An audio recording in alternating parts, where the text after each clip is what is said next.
Сәлем достар, сіздермен бірге Жанат. Бүгін мен сіздермен осындай профитрольді тау жасайтын боламын. Видеоның соңына дейін қарап, лайк басып, комментарий жазуды ұмытпаңыздар.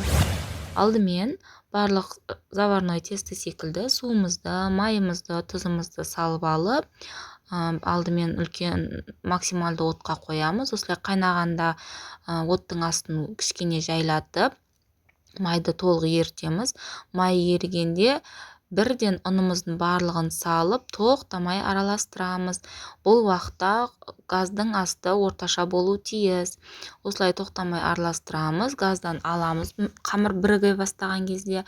Және осындай барлығы бір қалыпты біріккен кезге дейін араластырып тұрасыздар. Мен осындай болу керек.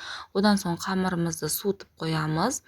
Суыған қамырға жұмыртқамыз саламыз. Ыстық қамырға ни в коем случае салмаңыздар, мүлдем жұмыртқаның себебі пісіп қалуы мүмкін. Осылай әдемілеп қамырымызды араластырамыз. Әр жұмыртқаны бөлек-бөлек саласыздар міндетті түрде. Жұмыртқа бөлме температурасында болу керек. Осылай бөлек-бөлек салып барлық жұмыртқамызды әр қайсысын араластырамыз. Бір келкі масса болғанға дейін. Міне 4-ші жұмыртқамызды салдық. Осылай араластырамыз. Мен секілді араластырсаңыздар жеңіл болады. Басында мен де білмегем қалай араластыру керек екен. Осылай жоғарыдан астына, төменнен жоғарыға қарай осылай араластырсаңыздар. 4 жұмыртқаны салып, бір келкі масса болғаннан кейін осылай насадкамызды салып, профитролиға арналған кондитерлік мешокқа саламыз. Бұл тесто менің универсал тестім. Өте керемет шығады. Нежный, профитролида, эклерде нежный шығады.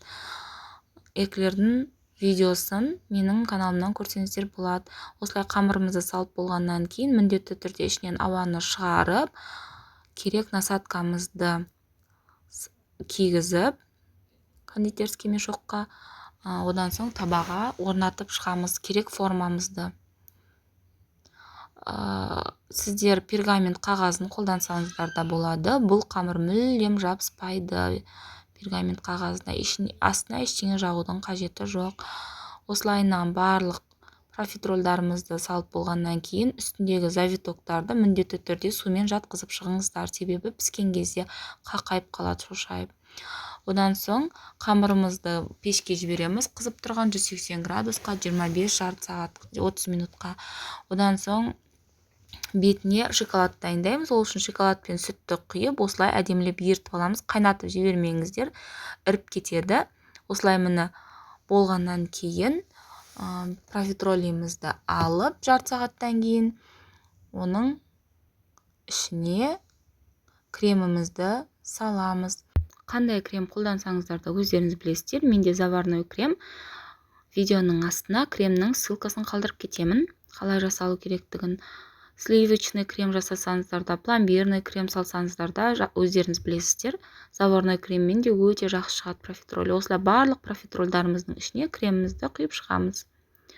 Дайын болғаннан кейін басқа ыдысқа, уже қоятын ыдысыңызға профитрольді горкаңызды осылай салып шығасыздар.